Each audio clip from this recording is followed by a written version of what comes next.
后来即摆回国返来台湾，或者是入境台湾的旅客，拢爱做14天的居家检疫。8月初5，讲有一个为香港返来台湾的小家人啊，互安排住伫中华的检疫的旅馆，也无窗仔门，也无网络，伊真不满，竟然叫客停车直接就为中华坐到台北地方法院来抗议，讲伊去互剥夺人身的自由。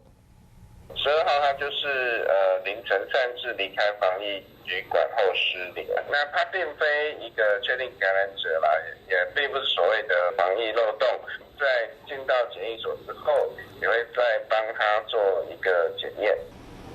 这位疫情指挥中心的发言人讲，这个小家人啊，违反着居家检疫的规定来外出，所以法警在介护的时阵，有特别来穿防护衣、挂护目镜、甲喙罨，保持1公尺的距离，嘛有提醒过路人唔通来挖近。啊，那这个台北市卫生局收到中华县卫生局的通报了后，已经派人协助，甲这个女子、甲这个小家人啊，送到集中的检疫所，而且罚款20万块。